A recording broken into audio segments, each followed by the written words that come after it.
Yo, what is going on, Headliner Nation? It's your boy, The Doc, and we are back with another Dynasty Headliner video.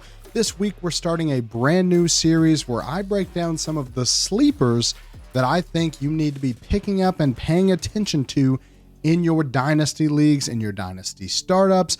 And we're going to start with the most important position on the field. That's the quarterbacks. When we're talking about Dynasty sleepers at the quarterback position, first off, got to define what a sleeper is. To me, a sleeper is anybody that I think is being severely undervalued at their current ADP in Dynasty startups or in Dynasty rankings. Now, I know that most of the quarterbacks are pretty well priced right now in Dynasty. We've got a lot of movement, though, with new rookies coming in. So we're just focusing on the guys that I already think are undervalued, even without the new rookies coming into the season. We're talking about vets right now, and I really think that we're going to save some of that rookie content for a little bit later as we get closer to the NFL draft. But when we're talking about the quarterback position specifically, there are some things that I think you need to know. First off, young quarterbacks almost never produce the way that you want them to. Less than 3% of quarterbacks from 1990 to 2020 produced a top 12 season at the age of 22, and less than 6% of them did it by age 23. Only around 10% of rookies produce a top 12 season as well. We actually saw two do that last year in both Jaden Daniels and Bo Nix. The problem is that those guys were not under the age of 24 when they did that. So they were both older prospects, so they don't fit into that criteria of being a very early breakout. The other thing that we need to know is that this quarterback class actually doesn't have any top 4 projected quarterbacks under the age of 24 to start the season. So we don't expect this rookie class to come in and produce at an elite level right away like guys like Bo Nix and Jaden Daniels were able to do. The other thing we need to know about the quarterback position is that they typically have a longer shelf life in terms of peak seasons, or the seasons that they're the most likely to produce for fantasy. Between the ages of 25 and 33 are what I would consider the prime seasons for a quarterback from a fantasy perspective.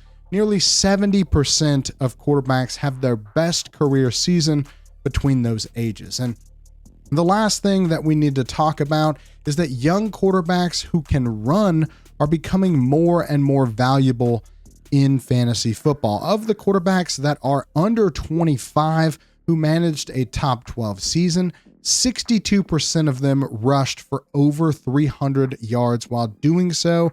That averages out to about 17.5 rushing yards per game. So that's a statistic that we're going to be paying attention to as well. The first guy up on this list is probably the one that most people have pegged as a sleeper in Dynasty, and that is Anthony Richardson with the Colts. Now, he's currently being drafted as the QB 21 overall, but he has probably the best statistical production of anybody on this list so far. Now, 16.5 fantasy points per game is not elite by any standards, but 42.3 rushing yards per game in his career is definitely above the threshold that we're looking for elite quarterbacks under the age of 25. And honestly, I think that Anthony Richardson is still a sleeping giant when it comes to fantasy. I understand that he's pretty inconsistent when it comes to throwing the ball.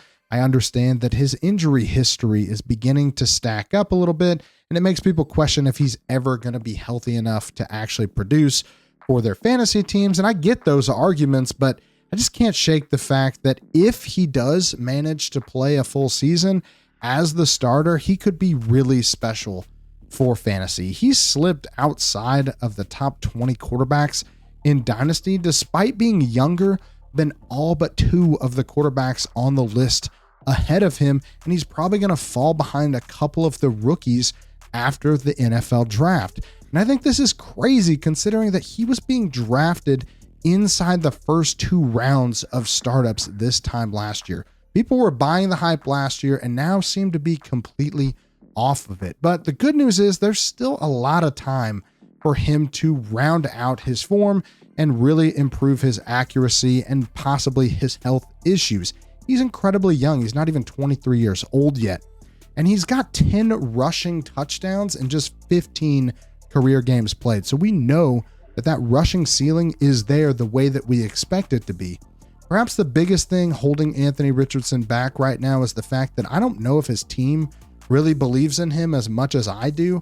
From a production standpoint, I think they are getting a little tired of the injury issues and the inconsistencies in terms of him operating the offense and being accurate. But there is still a lot of time for him to do that. His coach is on the hot seat as well. So if he doesn't produce, coach is probably getting fired too. Now, that is all to say that I still think Anthony Richardson is going to be very motivated to fix the issues that he has in his game. And he's still young enough that there's a lot of meat left on the bone for him to be a breakout and stud in terms of fantasy production for a long, long time. And he's definitely one that I think could break out as soon as this year. Next guy up on this list is Michael Penix Jr. And I get it. He doesn't really have the profile that we're looking for in the very small 3-game sample set that we had from last year. He didn't really give us much rushing upside, but I think that has more to do with the scheme that he's in and the offense that he's in, and the fact that I think the team doesn't really want him running a ton, given his injury history dating back to his years in college. But what he did show was a very good poise and accuracy at the quarterback position that I think should translate immediately next year as a full-time starter. So he is in probably the best overall situation of any of the quarterbacks that we're going to talk about today. The Falcons actually surprised a lot of people by being competitive with Kirk Cousins last year, throwing over an interception a game for the first 15 weeks of the season. I would argue that if Michael Penix had started playing and starting for the Falcons by the middle of the year, there's a chance that they actually make it into the playoffs. He just played way better than what Kirk Cousins was able to do. He's still in a very winnable division. The NFC South is not very good. He does have a very strong run game, and he already has a top wide receiver target in Drake London in the bag, and he's building that chemistry with Drake London, which we saw in week 18, where he actually put up a QB1 performance. Now, I get it.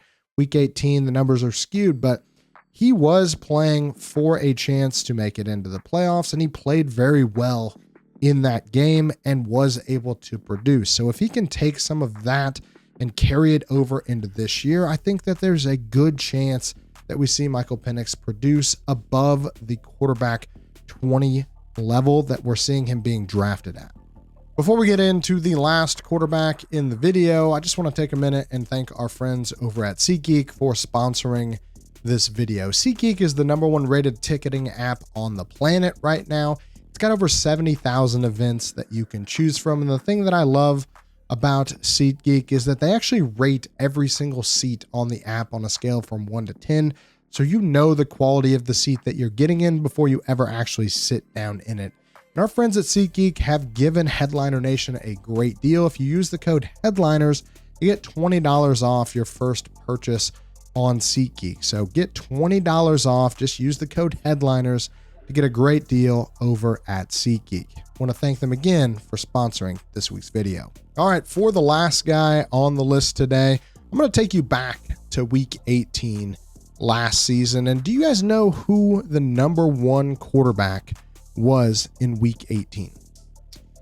If your answer was Bryce Young, you would be correct. And if that surprised you, I'm sorry to say you're going to be surprised by a lot with this take. I think Bryce Young actually already broke out when you look at the end of last season. He was actually a quarterback 1 from weeks 8 to 18 last year. That's over half the year he produced at a QB1 level. And I get it. He scored a lot of points in week 18, but it didn't matter because prior to that, he was scoring a lot of fantasy points for you, and he didn't really get much credit for it in terms of dynasty value or his ADP. I just don't see a lot of people talking about Bryce Young and what he did in last year's final 8 or 9 games of the season. It just really surprises me that we didn't see him get bumped up in a few rankings, given the fact that we know by historical data that most quarterbacks don't produce prior to turning 24, which he will do later this year. And he was drafted into a position that was arguably the worst in football. The team was so bad it earned the #1 overall pick 2 years in a row. They haven't won more than 7 games since 2017. I mean, if you want to talk about horrible situations, you have to talk about what Bryce Young walked into with the Carolina Panthers. He's had 3 different coaches since he's been there. They had arguably a bottom 5 offensive line in his rookie season. He was behind nothing. He had no weapons as a rookie, and he still doesn't have a ton of weapons when you look at the overall offense. So was I surprised that he started out the year in a very, very, very bad situation and then turned it around completely? Yeah, I actually was. I think it says a lot about Bryce Young as a quarterback that he could come back from being benched for Andy Dalton and produce at a very high level for the second half of the year. I think it tells you a lot about where he's at as a professional, but also where he could be heading as an NFL quarterback. I think that there's a lot of things to like about Bryce Young heading into 2025. I mean, I don't love the offensive weapons that he has outside of maybe Chuba Hubbard, but they do have 8 picks inside the first 5 rounds, including the 8th overall pick in this year's draft. There's a chance that they could get him another wide receiver weapon to pair next to Xavier Legette and maybe give him another option on top of that for this offense to really start working the way that Dave Canellis wants it to. And if Bryce Young showed us anything, it's that he's resilient and that he has the potential to be a good quarterback in the NFL. I just think that sometimes we give up on guys a little bit too early, and it could be possible that Bryce Young is in for an even bigger year in 2025 than he was in 2024. And that would be very surprising considering the fact that he's still just the quarterback 23 in Dynasty ADP. All right, guys, that's all I got for you this week. Hopefully you enjoyed it. If you did like the video, subscribe to the channel. It helps us out a ton. And let me know down in the comments, who do you think is poised for a breakout at the quarterback position this coming season? Maybe it was somebody I didn't mention. Maybe it's somebody that you just find yourself picking up in Dynasty this offseason. I know I've got a lot of quarterbacks that I like to try to trade for in the offseason that I didn't get a mention in this video. So let me know down in the comments. We'll try to have a good conversation there. But that's all I got for you this week, and we will see you next time. Analytics off the chain, other channels not the same. Jake and Kyle, you know the name. Headliner Nation, we running the game.